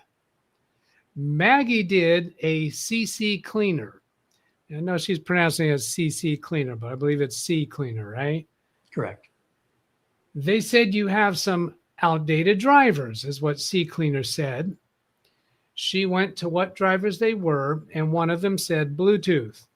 She went to Bluetooth in the device manager and right-clicked on it. It said update the driver, and it came up with the generic adapter. We tested it, and now I have music from my stereo. Look at that. So the solution was dump the specific driver for that adapter and just use the generic Windows driver, and it works. Isn't that crazy? That's simple. We probably could have just right-clicked and uninstall that driver. Or right-clicked and choose update driver. Well, I don't know. An update driver would have, I think it would have said you have the most current. What we need to get back to is the generic driver, not specific to that adapter. Now you used Snappy Driver Installer, which I haven't seen in years. I've never experienced it, and that didn't work. It didn't work? No. Was this an Intel or an AMD system? Don't remember. I'm thinking Well, it was the reason I'm AMD. asking, do you ever use the Intel driver assistant? Yeah. Did you use it? I don't know if you used it on that system. No. No, we didn't. And I knew that was another possible thing. But there was a list of other possible things we could do. No, that video was a good 2.5 We were into hours an hour. Yeah, we were into overtime already. So it was such a simple fix for a USB Bluetooth. I felt that I had some resistance from them on that. I felt a resistance vibe on doing that. And I don't know if that was real or not. And I wasn't going to question it because, that's a very reasonable solution. Just a $10, $15, whatever it is. But they continued beyond that and ran C Cleaner. Who knew that C Cleaner still had some use today? Yeah, but the use was to dump the specific driver. I've seen C Cleaner either do nothing or cause problems. So to hear that it actually helps somebody is so. Now, what C Cleaner said is that you have an outdated driver. Yeah. Now, remember, this computer, there were no drivers for Windows 10. So the drivers we installed for it were designed for previous operating systems. So those would be outdated from the perspective of Windows 10. Gotcha. So C Cleaner is reporting it as outdated driver. Yeah, it was an old operating system, but it was specific for that adapter. So, but it was wrong to use with Windows 10. Generic worked better. These Bluetooth speakers, printers, they can oftentimes be sometimes the easiest, but most frustrating fixes we deal with, where we're so accustomed to it, you just configure it, plug it in, you're good to go. We've gotten a little spoiled where, especially on an older machine that maybe requires kind of an older process, you may be more likely to encounter an older fix. So there you go. I loved it. I thought that was great. Do more of those. Well, that was supposed to be the whole thrust of this channel. That's what I wanted it to be. I don't get enough requests. Yeah. And so when I saw an email coming in from Jim and Maggie Lance, I said, "Oh, okay." And I read it and I said, "Hey, do you want to do another?" I actually did respond to them a couple times on email, giving them some tips. I said, "Well, if that's not working, do you want to come on the show again on Saturday?" And they said, "Yeah, that'd be great." And they were very, very apologetic. "We don't want to bother you. We don't want to." I said, No, that's what this show is supposed to be about. I don't get enough people here for that. So please don't feel like you're imposing at all. No, I think it's great. Yeah, but I've given up trying to make that work because it just hasn't worked. So now I got this new thrust of focusing on trying to attract Windows support providers.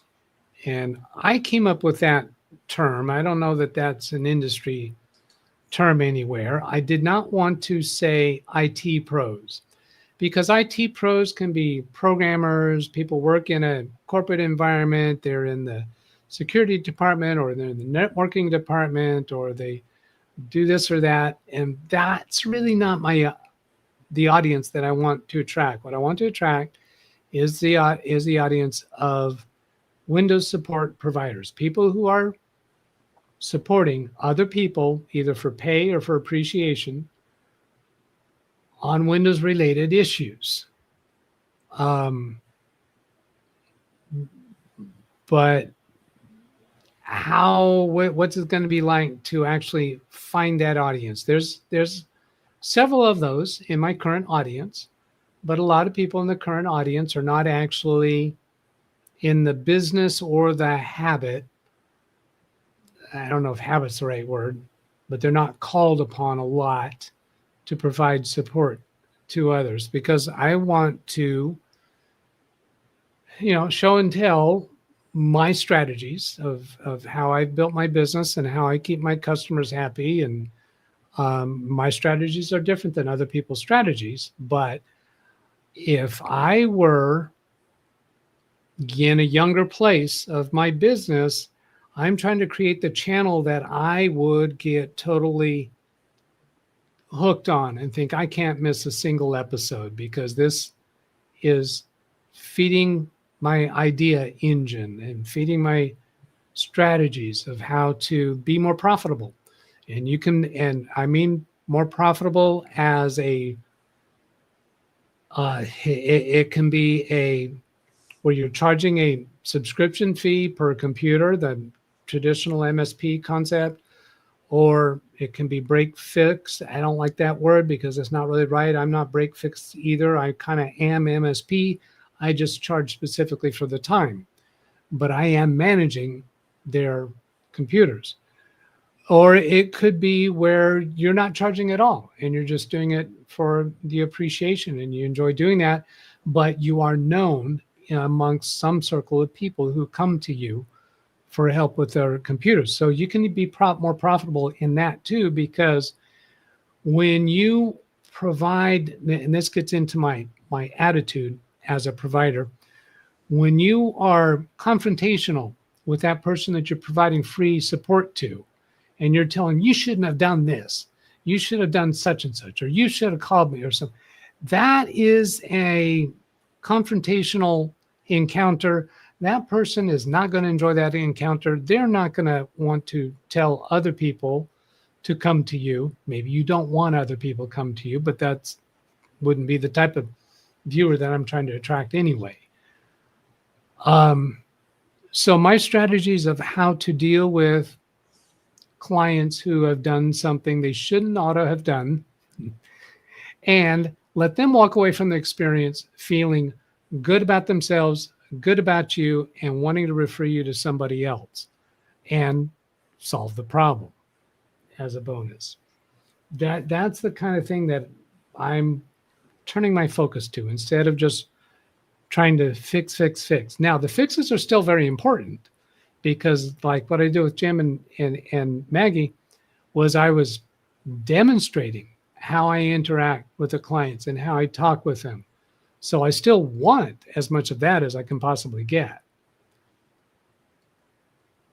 But I've let go of trying to be able to do all the shows as a remote connection. I'd like to be able to do that, but it doesn't happen. So I'm just curious if during that show they said to you, we don't think you're right.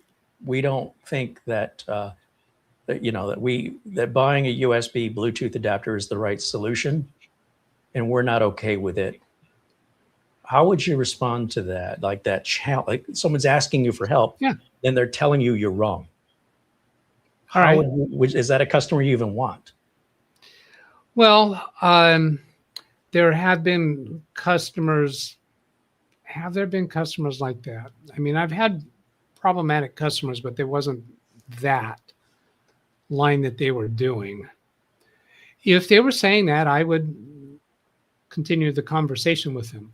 Now, in the case of last Saturday, I would have said, would you like to continue this next week? Because yay, I've got more client interaction going on. Yeah. So I'd be okay with that. If I'm doing this for one of my paid clients, I'll go ahead and have that conversation with them. Of course, they already know that I'm billing them my time. And in my business clients, nobody would ever say that about a $10, $15 adapter. They more likely would say, well, hey, why didn't we do this earlier?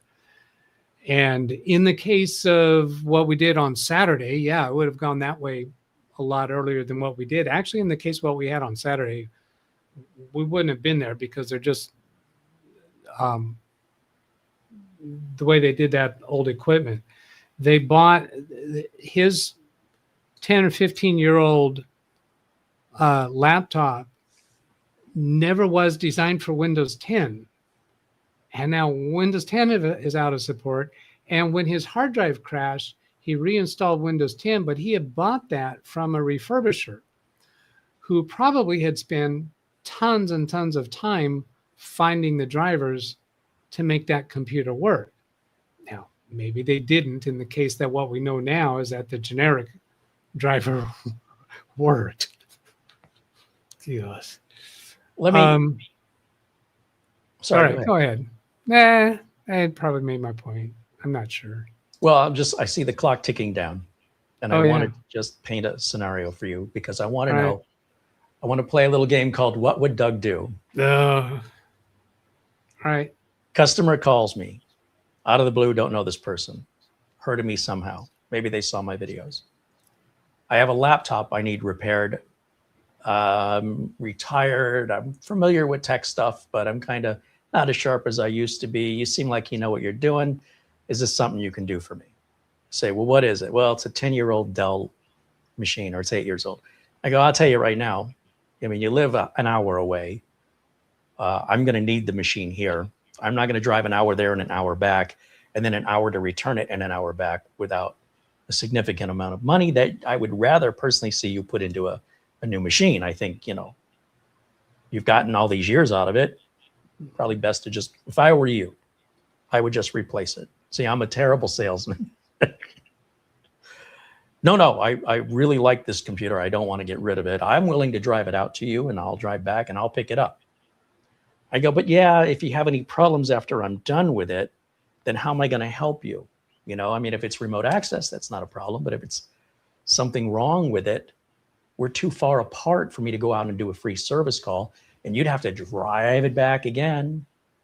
It just doesn't seem like it's a good fit. Like if I were you and you really want this to work, I would find somebody closer to you to work on it just for the support, because I live up to a certain level of expectation that I hold myself to. Well, I'm not going to hold you to that. I really want you to work on it. So against my better judgment, I say, okay, he drops it off. I fix it. I return it. He picks it up. And he says, my upload speeds are really slow. Well, do you remember, Doug, the killer networking card issue? Yeah, right. Well, this Dell is a Dell XPS, which was pretty pricey. And that's why I was like, yeah, they didn't just buy any old computer. This was an expensive high-end computer. So being 8 years old, maybe it is worth fixing. That was kind of, once I had that additional information. And sure enough, my greatest fear, what I was worried about, is exactly what happened. And I said, well, that's weird because I tested it here and everything ran fine. He goes, it runs fine on Wi-Fi. I said, well, then just run it on Wi-Fi. Yeah, but this should work. He's one of these people. I go, well, I understand it should work, but let me do a little research on this. So back and forth, we're talking for 3 or 4 days. We finally figured out there's some kind of weird driver or setting. I can't remember what it was anymore. And it fixed it. I go, the next thing that happens to this computer, I wouldn't continue putting any money into it at this point. This is what I was trying to discourage you from, this very scenario. And here we are. It's exactly what I said could happen. And it's going to happen again. And I don't know when, but I promise you're going to revisit this exact same problem. So if I were you, if you really want to solve this once and for all, go on Amazon, buy a $15 USB to network interface cable. Don't use that killer work anymore. And this problem will be nipped in the bud forever. Because, well, we got it working. So, all right, fast forward a year. This guy calls me. He sounds familiar, but I don't remember him. He starts describing the computer and the problem. Okay, so once again, this is what I foreseen. This is exactly what I told you was going to happen. I told you you were going to run into another problem. It's again the killer network card. He goes, yeah, just do what you did last time. I go, look, now, I'm not withholding information from you. It took 4 days of research for me to figure that out, and I don't want to do that again. He's not paying me anything. He's calling me for free support. I said, look, if you want to drive it back down here and go through another repair, and that distance between us makes that very discouraging, I'm happy to look at it. But if you're asking me to put the same fix in we did a year ago, I don't remember it. I'm going to have to start all over again. But I will tell you the same thing I told you last year. If you just go on Amazon and buy the USB adapter for $15, it'll be at your door tomorrow. You'll fix this problem forever. Yeah, but it should work. It was working. And the only reason it's not working now is because of the Windows 11 update. And I'm like, it doesn't matter what the reason is. There's always going to be another reason. It's going to keep breaking if we're able to fix it.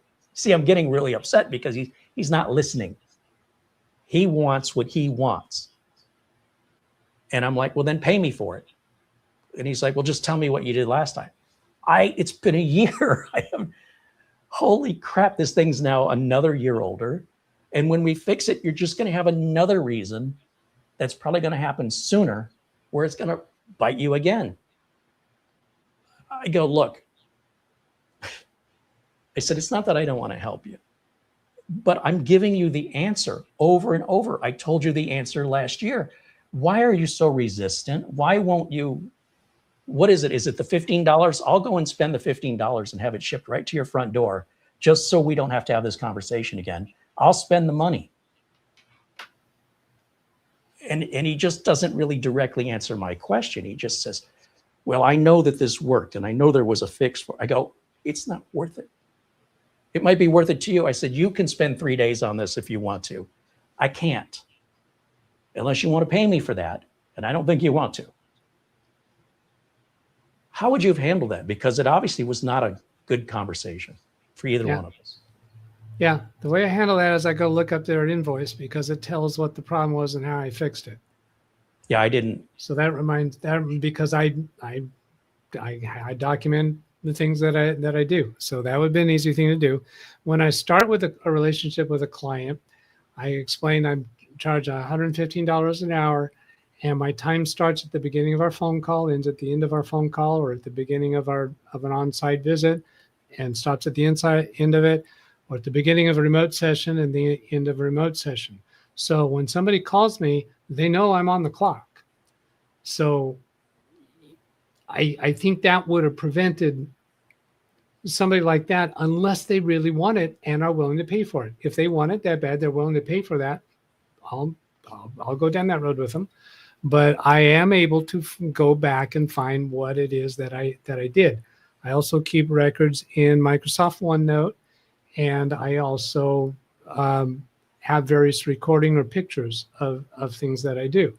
So I do keep ways that I can go back to it. And now with the recent, 1 year or more with the AI techniques that I use, I can find the solution that way again pretty well too. So there's a few things down there, but what I don't get into is the scenario of me feeling upset at them the way that you're just describing. And really the reason why I can do that is because I know I'm getting paid. Yeah, I'm on the clock right now and you're not. So yeah, if I weren't getting paid, I would be feeling those same emotions. So this service call was documented. This was after the computer was delivered and there was a problem. It was then covered under warranty. And I tried some things and they didn't work. We went over this for 3 days. And I guess where I dropped the ball, and you're absolutely right. I mean, if I had documented it, once I figured out, I didn't know if I figured it out. It was just like, let's see if he calls again. And then he just never called again. So I guess whatever the last thing was I did, fixed it. So it never got documented And I figured I'm never going to hear from this guy again because he's just going to buy another computer when this one dies. And he lives clear across town. And I was right in the sense that I've never seen or heard from him for any other business. He wants more warranty work. He thinks he's going to call me. Yes. Time. What? So no, it's definitely a good reason to bill people, when they're calling. So I guess I'm doing it to myself. All right. I promised Doug we're going to end at 3:00 right on the dot. And here we are.